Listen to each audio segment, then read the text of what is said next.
Halo semuanya, kembali lagi di acara Koma Podcast. Nah, bersama saya di sini Naila Wulansari dan tentunya saya bersama bintang tamu yang sangat spesial yaitu ada Kak Aji. Kak Aji ini merupakan salah satu anggota BEM dari Fakultas Kedokteran yang berada di Unimus, Universitas Muhammadiyah Semarang. Langsung aja kita sapa. Halo Kak Aji. Halo, Assalamualaikum. Salam sejahtera buat kita semua. Kak Aji, apa kabar nih sekarang? Alhamdulillah baik. Alhamdulillah baik ya Kak. Gimana, Naila gimana kabarnya? Alhamdulillah aku juga baik nih Kak. Oh iya, Kak Aji sekarang lagi di mana nih? Ini kebetulan baru pulang kampung. Kemarin baru dari kampus kan ngurus-ngurus Kak, skripsi. oh lagi sibuk ngurus skripsi dong berarti ya. Wih, semangat Kak. Berarti udah semester 6 ya Kak ya? Iya, udah semester 6 ini. Oh ya, kamu mau tanya nih Kak Aji ini asli Semarang atau mana nih aslinya? Ya, kalau rumah saya aslinya dari Pemalang. Oh, Kak Aji ini asli Pemalang ya Kak ya? Iya, di Pemalang. Oh iya Kak, aku mau tanya nih, di Pemalang sendiri tuh ada sistem lockdown-lockdownan nggak sih Kak? Kan ini kan udah masuk era new normal ya. Ya pastinya kan banyak nih di berbagai daerah tuh ada yang nerapin sistem lockdown gitu loh. Kalau kalau di Pemalang ya khususnya kalau saya kan masuk ke desa itu sih nggak ada lockdown ya dari awal itu kita nggak ada lockdown. Cuman memang ada eh, penjagaan protokol di pintu masuk itu kalau orang yang nggak menggunakan masker biasanya ditilang dulu sama polisi gitu. Nanti kalau misalnya memang ada masih stok masker masih ada biasanya kita dikasih. Kalaupun nggak ada nanti tetap ditanyakan identitas kemudian dicek suhunya gitu sih biasanya. Cuman kalau buat di desa-desa sih nggak ada sih ya, nggak ada apa ya protokol itu nggak ada. Wah, berarti daerah tempat Kak Aji ini termasuk daerah yang ya masuk daerah aman ya Kak ya. Aman, alhamdulillah aman. Oh iya Kak, aku mau tanya nih, di semester 6 ini Kak Aji lagi sibuk apa aja nih? Selain skripsi lah itu. Kalau kesibukan di akademik sih ini masih ngurus skripsi ya, buat apa namanya persiapan koas juga skripsi. Terus kalau yang non akademik sih biasa organisasi dan kebetulan karena saya juga ikut relawan COVID dari Kemendikbud ya ikut ngurus berkas kemudian KIE ya komunikasi edukasi informasi juga. Gitu. Oh ya Kak, ini kan udah masuk era new normal ya Kak. Nah, di tempat Kak Aji sendiri nih, di Pemalang, itu nerapin sistem new normal gitu juga nggak? Di Pemalang ya. Oke, sebenarnya kalau penerapan new normal itu udah dari awal ya. Udah dari awal sih kalau bagi saya menurut saya ya dari apa yang saya lihat apa yang saya pandang juga ya untuk penerapan new normal sebenarnya di desa-desa yang belum terjangkau informasi dengan baik itu ya sebenarnya sudah menganggap COVID itu ya biasa aja gitu. Oh gitu ya Kak. Iya sih Kak, beberapa daerah tuh udah nganggep wabah COVID ini nih ya udah kayak wabah-wabah biasanya gitu. Oh ya Kak Aji, memasuki sistem era new normal sekarang nih ya. Aku mau nanya dari Kak Aji, kan banyak banget perusahaan yang waktu awal-awal COVID itu ditutup kan sama pengurangan karyawan, sekolah ditutup, sekolah diliburkan, terus juga pembelajaran tuh berhenti sebentar sama dipindahkan ke sistem daring kan sekarang. Ya online Nah, jelas itu. dari Kak Aji sendiri nih, menurut Kakak apa sih Kak keuntungan dari belajar, apa sih keuntungan dan kekurangan dari belajar sistem daring ini? Pastinya Kak Aji juga ini dong, apa namanya, online juga kan, nerapin sistem online juga kan? Kalau saya kan kebetulan baru online itu kan 1 bulan ini ya untuk pembelajaran. Study from home-nya itu baru 1 bulan ini. Mungkin kalau organisasi itu udah 2 bulan yang lalu dari awal-awal COVID itu. Kalau dari akademik memang ada beberapa keuntungan dan kekurangannya sih. Kayak contoh misalnya untuk keuntungannya ya kita bahas yang baik-baik dulu nih. kita lebih dekat dengan keluarga itu, khususnya orang tua ya. Jadi family time itu lebih banyak lah dari khususnya buat anak-anak yang rantau ini kan itu apa namanya ya nyaman lah buat kita jadi kayak lebih dekat dengan orang tua, jadi family time itu lebih banyak itu. Terus buat saya sendiri untuk kayak pretest, post test di perkuliahan itu juga lagi lebih mudah lah. Mungkin teman-teman juga paham kan maksudnya gimana. Itu terus kayak oh ya di masa ini juga sebenarnya ada positifnya, itu kita benar-benar menerapkan istilah industri 4.0 ya, dimana kita itu serba bermain digital, internet learning atau e-learning, kemudian dituntut lebih mengenal teknologi lah intinya gitu, lebih update sih. Terus kalau kekurangannya ya mungkin ini kebanyakan teman-teman juga merasakan ya, yaitu boros kuota, terutama di rumah yang nggak ada wifi, terus fasilitas paketan dari kampus juga nggak ada kejelasan, itu jelas boros banget sih itu. Terus waktu perkuliahan pendek, nah mungkin kalau buat teman-teman kesehatan kita malah lebih nyaman itu sih perkuliahan yang tatap muka ya, karena ketika tatap muka itu kita bisa temu pakar juga gitu, bisa konsultasi dengan nyaman, karena antara bahasa chattingan dengan bertemu langsung itu beda ya, intonasinya kan beda itu.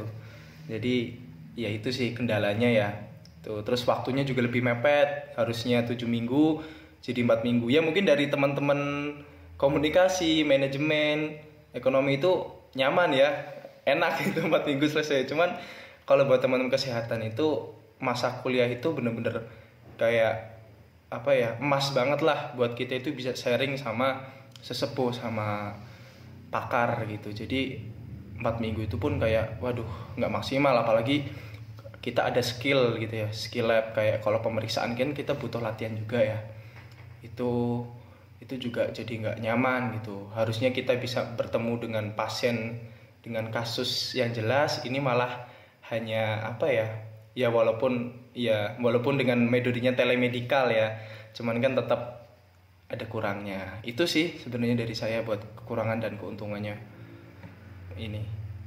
Oke, itu tadi keuntungan dan kekurangan sistem belajar daring ya, menurut Kak Aji. Oh ya Kak, ini kan pasti kalau tugas akhir itu kan ada ini ya, tugas-tugas praktikum juga semester terakhir kan pasti kayak ya tugas-tugas praktikum itu tuh banyak banget. Nah, Kak Aji sendiri ini gimana nih Kak, ngerjain tugas-tugas praktikumnya? Ya. Nah, kalau tugas praktikum dari kebijakan UNIF kan kadang beda-beda ya. Kalau dari Unimus sendiri itu praktikum dirangkap di akhir semester. Jadi kita pembekalan dulu, nanti untuk praktikum, skill gitu biasanya di akhir. Di akhir, jadi disisakan sekitar 2 minggu itu dibagi. Jadi per hari ini kelompok ini, karena kan kita tetap harus mengikuti protokol kesehatan ya. Tidak boleh lebih dari 10 orang atau 20 orang gitu kan. Jadi tetap nanti perharinya itu mungkin dibagi 3 angkatan, waktu siang dan pagi dan siang itu buat angkatan berapa, dan kuotanya itu paling cukup 10 orang doang satu hari itu untuk skill gitu ya, praktikum gitu. Wah, berarti agak susah juga ya Kak ya kalau dibagi-bagi kelompok gitu buat tugas-tugas praktikum, mana dibagi-bagi juga perangkatan gitu kan tadi ya? Ya, karena mau nggak mau ya, eh, karena skill itu kan kita pakai alat, pakai mikroskop juga, jadi nggak bisa kita mikroskopan online, alat kita online kita nggak bisa kan, itu jadi ya harus ke kampus mau nggak mau. Tapi ya tetap itu cek suhu dulu, kemudian menggunakan masker, protokol kesehatan dicek juga sih ada gejala-gejala nggak. Kalau memang suhunya 37,2, di atas 37,2 ya, itu biasanya kita disuruh pulang, mungkin dialihkan waktunya atau terpaksanya lewat online gitu. Oh, berarti kalau udah suhunya di atas 37,2 itu disuruh pulang gitu ya. Berarti dialihkan di Iya, hari berikutnya untuk praktikum gitu ya, Kak ya? iya. Oh, kalau praktik itu ya mungkin yang disebut probandus ya. Kami kalau yang preklinik yang belum koas gitu, belum magang itu kita sebutnya probandus. Kalau probandus itu biasanya dari teman-teman kita sendiri sih, dari teman-teman kita. Cuma nanti kita dikasih teks, biasanya kan dikasih teks misalnya gejalanya tentang diabetes mellitus. Nah, nanti pasiennya itu belajar dulu tentang gejala diabetes mellitus. Jadi belajar kayak jadi pasien gitu. Nah, jadi ya itu Probandus tuh kayak gitu. Nah, nanti kita baru ujiannya itu sama temen, pakai Probandus temen gitu. Karena kenapa kok nggak orang lain? Karena kalau teman sendiri itu kan sudah mengikuti protokol medis juga ya, dicek dulu suhunya apanya, jadi aman lah gitu. Kalau orang lain kan kita belum tentu apakah dia ada gejala atau enggak gitu. Kalau yang teman-teman koas sih itu belum boleh ya, yang teman-teman magang di rumah sakit itu yang koas itu belum boleh untuk turun ke rumah sakit. Jadi diliburkan sementara, cuman tetap ada penugasan gitu. Oh ya Kak Aji, aku bertanya, kan kalau tugas praktikum itu kan pasti kayak meriksa orang sakit gitu kan ya. Nah, itu kan pasti ketemu sama orang-orang lain. Kak Aji sendiri berarti kalau praktikum meriksa orang lain gitu juga ya Kak? Kalau saya belum. Jadi kalau kedokteran kan ada 2 tahap. Skripsi itu kan kayak kasarannya apa ya? Kayak cuma memenuhi standar doang sih. Skripsi itu. Yang terpenting tuh koasnya sih sebenarnya. Jadi untuk koas itu bisa koas itu syaratnya skripsi. Kalau teman-teman kan habis skripsi lulus. Iya kan? Nah, kalau kita habis skripsi emang esket, cuman nanti harus koas dulu gitu. Itu belum boleh praktek. Nah, itu dinamakan magang, itu namanya koas, koasisten gitu. Oh gitu ya Kak, berarti untuk beberapa saat ini magang itu di offin dulu ya Kak. Kak Aji sendiri mulai magang kapan nih Kak? Insya Allah kalau tepat waktu tahun depan sudah mulai. Maret, Maret April itu udah mulai. Oh iya nih Kak Aji, aku tuh masih kepo Kak. Kak Aji ini kan calon dokter ya? Iya calon dokter. Nah, Iya, ada ketakutan sendiri gak sih Kak dalam menangani pasien? Ya kayak ngeliat darah contohnya gitu kan, aku aja sendiri ngeliat darah aja geli gitu. Dan Kak Aji sendiri ini ngelihat ya apalagi dalam situasi COVID kayak gini lah yang banyak banget memakan korban kan pastinya. Kak Aji sendiri ini ada ketakutan gak sih Kak? oke. Kalau takut enggaknya, ya karena kita belajar itu untuk menyelamatkan nyawa ya. Ya udah, mau nggak mau kan emang karena kita sebelum jadi dokter pun sudah ada sumpahnya gitu. Namanya sumpah Hippocratic Oath gitu. Itu kita udah ada sumpah gitu, sumpah untuk menyelamatkan nyawa orang gitu kan. Karena kan emang kita belajar kan untuk menyelamatkan nyawa gitu loh. Ya, jadi mau nggak mau kita harus ambil resiko gitu, tapi tetap dengan protokol kesehatan gitu. Nah, iya bener banget. Berarti kita harus tetap ngelaksanain protokol kesehatan yang udah diterapi sama pemerintah. Oh ya Kak, kan ODP tuh banyak banget ya yang di lingkungan mana aja. Ya, pokoknya udah banyak banget deh orang dalam pantauan pokoknya. Nah, di lingkungan Kak Aji sendiri ini ada nggak sih Kak ODP atau orang yang udah kena gejala COVID ini gitu Kak di daerah lingkungan rumah Kakak? Oke, kalau PDP mungkin banyak ya. DP apa ODP, orang dalam pantauan itu untuk sebelum itu lumayan lah, ada 2 tujuan. Itu dalam jarak kurang lebih 5 km dari lingkungan rumah saya. Itu sudah ada karena kebetulan kan orang-orang yang terkena itu dia yang mudik sih, yang mudik dari eh, Jakarta, pusat kota ya, entah dari Jakarta atau luar Jawa Tengah, atau bahkan ada itu yang dari luar negeri ya, itu ya TKI itu dia balik ke daerah dengan itu pas dicek itu ya memang suhunya itu tinggi, kemudian ada gejala seperti demam gitu. Cuma sisanya setelah alhamdulillahnya setelah orang-orang sini kan memang sadar ya bahwa penting untuk inkubasi ya, untuk penting untuk inkubasi virus selama 14 hari, akhirnya pada alhamdulillahnya ya pada nurut gitu. Jadi untuk di rumah 14 hari dulu gitu. Cuman kalau untuk jarak lebih dari 5 kilometer, dari hasil riset yang saya ketahui sih ada yang dia itu terkena corona PDP gitu. Cuman alhamdulillahnya sudah sembuh gitu sih. Cuma kalau di daerah kecamatan lain sih ada yang sudah meninggal. Itu ada 2 orang kalau nggak salah. Wow, udah sampai ada yang meninggal ya Kak ya di kecamatan lain. ngeri banget itu tuh guys, harus jaga kesehatan, harus mematuhi protokol ya guys ya. Ngeri loh sampai kena gejala kayak gitu, terus gejala covid loh, covid terus sampai meninggal kayak gitu, ih amit-amit dah. Oh ya Kak Aji, aku mau nanya nih, kan Kemendikbud kan udah bolehin ya, ada anjuran boleh kayak sekolah itu udah ada yang boleh dibuka, tapi yang di zona hijau atau enggak zona kuning. Tapi tetap harus melakukan protokol kesehatan yang udah dianjurkan sama pemerintah. Nah, kalau boleh tahu sekolah yang ada di daerah Kakak sendiri itu udah boleh buka belum atau masih tutup nih, Kak? Tutup. Untuk di wilayah saya sendiri Pemalang itu tutup. Belum ada kebijakan baru lagi walaupun dari kementerian itu ya, Kemdikbud udah itu menyatakan, cuman karena masih di sini tuh masih zona kuning. Jadi masih tutup. Wah, ternyata zona kuning tetap masih tutup ya, Kak ya, sekolah di daerah sana. Iya sih, Kak, aku juga di Lampung ini nih, ini zona kuning. Iya. Tapi ini sekolah-sekolah tetap masih tutup gitu.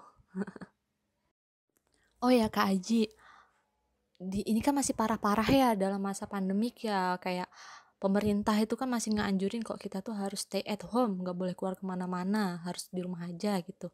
Nah Kak Aji ini pernah nggak sih kayak keluar kemana gitu, nyari apa gitu, keluar-keluar kemana, ke pasar mungkin gitu, pernah nggak Kak? Kalau keluar-keluar sih saya biasanya kan nganterin ibu ya ke puskesmas, kebetulan ibu kan bidan gitu. Paling keluar ya karena ada kebutuhan mengantarkan ibu. Terus eh, kalau ke pasar sih kebetulan kita jarang ya, karena apa namanya, biasanya kan kalau di desa kan yang ada kan tukang datang itu ya, orang-orang yang jual itu kan datang. Nah biasanya kita beli ke situ sih, ambilnya ke pasar jarang, cuman seringnya itu memang ke puskesmas. Terus kalau ke Semarang pun karena ke kampus doang sih, ke kampus sama ya cari makan kali ya. Cari makan pun itu biasanya itu sih di tempat-tempat yang emang eh, karena bukannya kita hedon atau apa ya, ke mall itu enggak, cuman emang ke tempat makannya yang di rumah makannya itu emang ada protokol kesehatannya, jadi lebih aman gitu. Jadi ya untuk meminimalisir Berarti kan. Kakak kalau di sana ngekos ya? Kebetulan saya ngontrak. Oh kontrak. Iya, Oh, ngontrak. siap. Lebih murah ngontrak sih sebenarnya kalau di Terus, Semarang iya itu. bener. Nggak tahu kalau Semarang. Terus kalau di Semarang kira-kira aman nggak Kak waktu pas Kakak pergi ke Semarang gitu? Kalau untuk protokol kesehatan di selama perjalanan ke Semarang itu nggak ada protokol yang ketat sih ya. Katanya kan ada yang namanya pembatasan, terus habis itu pengecekan Ya. KTP ya kan. Itu selama saya melewati tol dari Pekalongan, Batang, Tegal, apa Kendal sampai Semarang itu nggak ada sih, nggak ada yang namanya apa ya. Berarti lancar ya? Ya terbuka aja kayak jalan biasa, cuman memang sepi. Yang arah dari Jakarta itu emang sepi karena memang tol Jakarta itu kan tutup ya. Itu sih. Iya. Kirain harus ada tes atau harus nunjukin surat-surat gitu. Nggak ada sih. Atau mungkin Naila pernah kayak gitu di jalan, karena saya belum ada laporannya gitu sih. Belum. Belum sih, kayak kan ini baru mau rencana banget ya mau pulang ke Jogja. Iya. Cuma ya ini mau ngurus-ngurus suratnya tuh masih bingung Oh, gitu. lah rumahnya di mana? Kebetulan saya masih pulang kampung di Oh, di Lampung. Lampung. Heeh. Kemarin sih kalau Lampung kebetulan saya kan juga punya kakak tingkat ya. Itu Heeh. pulang ke Jakarta, malah dari Lampung dia ke Jakarta, tapi ada surat tugas karena kebetulan kan dia dokter, ada tugasnya itu Iya. diperbolehkan. Cuman memang benar-benar ketat sih kalau untuk apa namanya penerbangan dari luar Jawa itu emang ketat sih. Iya bener banget itu. Makanya gimana ya masih pusing gitu mau ngurus surat ini nanti di bandara harus ada tes Iya. ini lagi gitu sih. Aduh ini gimana mau pulang ke Jogjanya susah. Cuman kalau memang nggak kayak Itu kalau gitu, yang nggak kakak bisa. tingkat, Kalau emang nggak dilakukan seperti itu, ya gimana lagi? Emang salah satu pencegahannya kan kayak gitu ya. Kita kan juga nggak bisa Iya. diam terus di rumah. Makanya adanya new normal ini ya, yaitu dengan boleh keluar tapi dengan benar-benar penerapan protokol kesehatan yang sesuai. Itu. Oh iya kak, cuma kan kalau ini kan emang ya beberapa daerah kan banyak banget tuh ya udah nerapin new normal pastinya. Nah kan ada tuh yang gimana ya, masyarakat mungkin kan kayak masih ngeyel gitu kan, nggak mau ngikutin protokol kesehatannya. Itu menurut kakak tuh gimana Ya, kak? sebenarnya buat penerapan new normal itu bagi saya ya itu oke-oke aja. Nah, asal syaratnya itu terpenuhi, dalam tanda kutip itu protokol kesehatan ya. Tapi kan pada kenyataannya seperti yang kita lihat malah banyak yang belum memenuhi syarat-syarat itu. Itu. Nah, itu yang sebenarnya jadi permasalahan sih. Iya benar. Yang jadi permasalahan tuh itu sebenarnya. Nah, kalau buat masyarakat yang belum memenuhi protokol kesehatan itu ada dua kemungkinan. Yang pertama memang dia itu belum mendapatkan informasi secara lengkap. Yang kedua emang dia itu ngeyel. Itu. Contoh kayak kalau di tempat saya Bener-bener. di Pemalang ini buat penjelasan mengenai protokol kesehatan itu masih kurang jelas karena apa? Informasi itu hanya lewat woro-woro. Jadi kalau di desa itu masih tempat saya ya masih pakai mic yang di mobil itu, kalau nggak lewat masjid itu masih kayak gitu. Karena kalau di sini kita pasang banner, pasang poster dengan kalimat yang yang diutarakan oleh Kemendikbud itu rata-rata pada malas baca, ya kan? Udah males baca. Apalagi kayak contoh ada kalimat selama COVID harus mengkonsumsi makanan yang bergizi.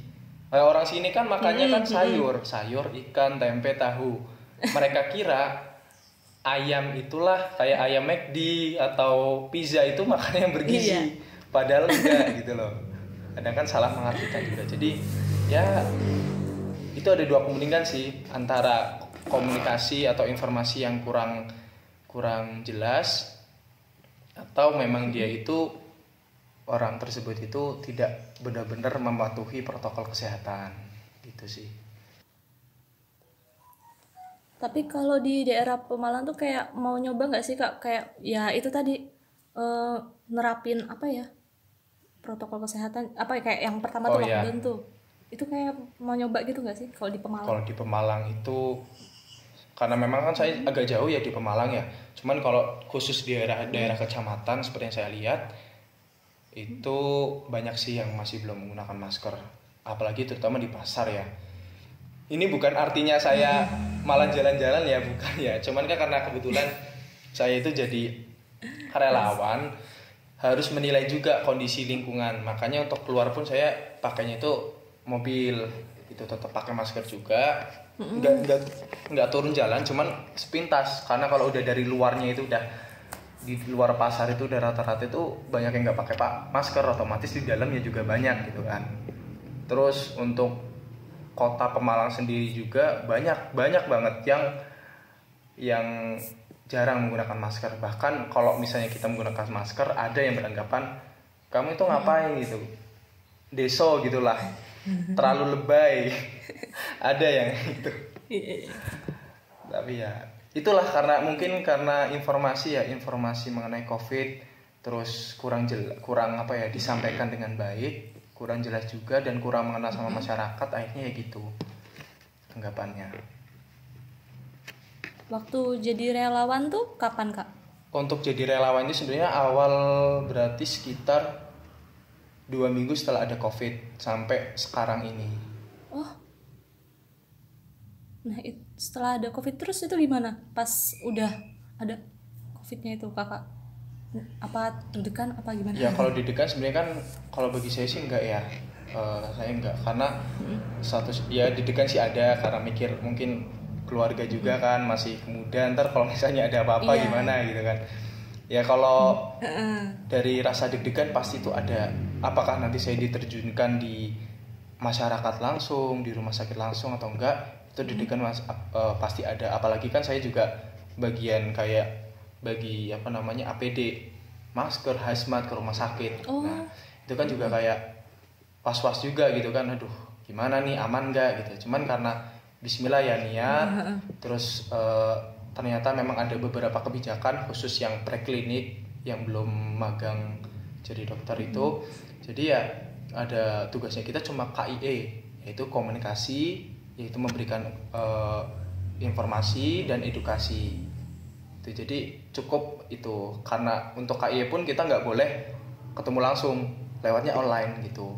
Atau berarti kakak ini lewat online ya? Paling kan kalau ke desa-desa atau ke kecamatan itu kita lewatnya langsung teleponnya kepala kecamatan, kepala desa gitu. Keren. Ini kak kan pasti kan new normal ya. Sebelumnya tuh kakak setuju nggak sih diterapin new normal kayak gini nih? Kalau dilihat dari grafik COVID di Indonesia, saya sebenarnya itu belum setuju dengan new normal. Ya, cuman kan karena keadaan ekonomi kita ya saat ini itu benar-benar terpuruk, dan istilah new normal itu kan sebenarnya itu berawal dari permasalahan ekonomi, ya kan? Yang dari AS itu, Amerika Serikat itu kan dulu menerapkan new normal karena adanya keterpurukan ekonomi. Nah, mungkin diterapkan di masa-masa COVID ini, yaitu karena adanya keterpurukan juga, dan karena kita nggak bisa berdiam diri di rumah, dan nggak semua orang itu bisa bekerja secara online ya dengan all shop dan macam-macam, kan nggak mungkin, nggak semuanya. Ya mau nggak mau ya sudah kita terapkan yang normal. Sebenarnya kalau dari saya sendiri awalnya itu ya nggak setuju, karena grafik COVID itu sampai saat ini itu melonjak tinggi terus, terutama di Jawa Timur tuh ya. Jawa Timur itu paling parah. Iya bener. Itu dikatakan sebagai Wuhan kedua bahkan. Iya bener, kayaknya ngeri banget ya kalau di mana di Jawa Timur itu. Ada nggak rekan kakak yang dari Jawa Timur gitu? Kalau rekan saya ada, kebetulan yang dari kedokteran, kemudian relawan dari Jatim kan juga banyak ya. Dari tim-tim kesehatan juga itu kesehatan masyarakatnya juga banyak. Memang untuk Jawa Timur sendiri sebenarnya nggak beda jauh ya orang-orangnya sama Jawa Tengah gitu, yang masih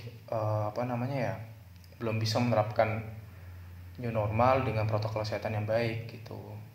Karena bagi saya itu adanya melonjaknya tinggi ini yang paling parah itu adalah di tenaga medis.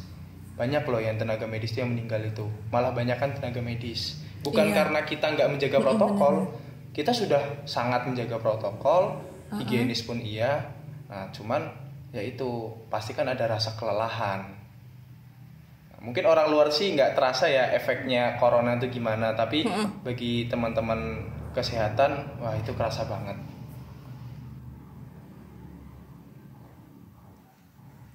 Iya benar-benar susah juga sih kalau kayak gitu. Aduh. Apalagi nih oh ya, aku mau nanya nih kak, kan kalau tentang pendidikan ya, tentang pendidikan sekolah SMP itu kan beberapa yang di zona hijau, ada yang udah offline. Katanya memang sih beberapa di zona hijau tuh ada yang offline udahan. Nah terus tuh di beberapa zona kuning ataupun zona merah itu kan masih ada yang tetap ngelakuin sistem belajar daring ya. Kalau pendapat kakak sendiri itu gimana kak kalau tentang ini nih sekolah daring terus? Oke. Wah ini pertanyaannya juga berat nih. Saya harus menjawab dengan hati-hati. Ya kalau mengenai zona merah, kuning, hijau itu saya belum percaya bener sih apakah itu zona hijau benar-benar hijau atau tidak. Karena kan untuk tes PCR atau swab itu sendiri di Indonesia masih belum merata ya, masih belum seluruhnya. Itu saya masih belum bisa percaya sih apakah itu dia benar-benar zona hijau. Cuman karena dari Kemendikbud itu kemarin sudah menetapkan RUU juga, undang-undang untuk kegiatan kegiatan pembelajaran selama COVID ini emang diterapkan kalau untuk yang zona hijau itu boleh tatap muka, tapi dengan protokol kesehatan apa saja, ya, cek suhu, kemudian menggunakan masker, menjaga jarak. Cuma saya kira untuk menjaga jarak ini yang susah, karena kan kelas itu kan nggak bisa jaga jarak 1 meter gitu, pasti butuh space ruangannya lebih. Nah untuk yang zona kuning, zona hijau memang baiknya ya online gitu ya. Cuma kalau untuk saya sendiri sih, ini opini saya ya, itu baiknya sih semuanya kita ratakan untuk online dulu. Kalau memang ada praktikum yang perlu offline itu boleh. Cuman kalau untuk pembekalan mungkin baiknya sih online gitu ya. Itu mungkin opini dari saya seperti itu. Iya, benar-benar. Kalau oh ya Kak, ini yang terakhir nih, keinginan atau pesan Kakak untuk seluruh masyarakat Indonesia agar Indonesia bisa kembali normal lagi kayak sebelum-sebelumnya itu apa Kak? Biar bisa melakukan kegiatan seperti biasanya. Pesannya adalah yang pertama, silakan menyaring informasi di sosial media itu dengan baik. Itu paling penting ya. Nyari informasi, jangan langsung menerima mentahan. Itu lebih baik itu disaring dulu apakah benar atau tidak kebijakannya seperti itu, informasinya benar atau tidak. Yang kedua, tetap ikuti protokol medis atau protokol kesehatan. Minimal kalau memang tidak bisa tetap di rumah, setidaknya kalau mau keluar tetap menggunakan masker. Masker kan nggak harus masker medis ya, boleh masker kain. Namun kalau masker kain kan maksimal itu 4 jam. Setelah 4 jam dipakai, itu bisa dicuci kembali. Itu masker kain. Masker medis pun gitu. Masker medis pun ada jangkanya 6 jam atau 8 jam. Itu harus dibuang kalau sudah dipakai. Kemudian menggunakan hand sanitizer ya. Cuman kalau untuk hand sanitizer sih menurut saya jangan kebanyakan, karena nanti di tangan bisa iritasi atau kulitnya itu ngelupas, apalagi kalau yang alergi kan. Habisnya rentan nih buat teman-teman cewek nih, rentan banget tuh untuk hand sanitizer. Nah baiknya sih menggunakan sabun ya. Yang penting tuh kalau keluar rumah gunakan sabun, cuci tangan dulu ya, cuci tangan 6 langkah sesuai WHO. Kemudian sebelum masuk ke rumah pun tetap cuci tangan. Kemudian kalau memang mau ke pasar atau keramaian, usahakan tetap menggunakan masker dan jangan menyentuh bagian wajah, mata, hidung, mulut. Itu kalau bisa. Itu ya diusahakan sih ya, itu sarannya saya. Dan yang penting itu tetap menjaga sanitasi sih ya, tetap menjaga sanitasi kesehatan, sanitasi lingkungan, menjaga higienis ruangan dan rumah sih. Udah itu sih. Iya. Duh, makasih banget ya Kak Aji udah mau nyempatin waktunya sharing-sharing sama kita, sama teman-teman Koma yang yang lagi ada di rumah malahan kan. Nah, sebelum aku tutup ya, ini kesimpulannya. Ketika new normal sudah diterapkan, keputusan terbaik adalah dari diri kita sendiri. New normal untuk mengembalikan perekonomian, bukan mengembalikan kebiasaan kita. Sebaiknya tetap jaga jarak dan kurangi aktivitas di luar rumah. Jaga jarak mampu menyelamatkan dunia. Makasih banget buat Kak Aji ya Kak, udah nyempetin waktunya untuk sharing-sharing sama teman-teman Koma. Oh iya, terus apa lagi nih? Oh ya, apa lagi ya? Pesan-pesan untuk teman-teman di rumah aku sampaikan, tetap jaga jarak, selalu produktif, dan tetap jaga kesehatan. Kalau aku mau closing nih Kak, kalau pas aku bilang Koma, Kakak jawab selalu di hati, selalu di nanti ya. Selalu di hati, selalu di nanti. Ini kan Oke. penutupannya nih. Aku tutup dulu. Makasih buat semuanya, makasih juga buat teman-teman yang udah mau dengerin sharing-sharing kita, sharing-sharing aku sama Kak Aji. Dan aku tutup. Wassalamualaikum. Aku buka nggak tadi ya? Makasih buat semuanya. Nah, terus tagline dulu ya. Oke. Koma. Selalu di hati, selalu di nanti. Selalu di nanti.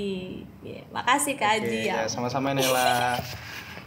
Makasih juga teman-teman Koma ya. Sukses buat perkuliahannya, buat kegiatannya semuanya ya. Amin. Sukses juga ya Kak buat Kak Aji. Ya, amin.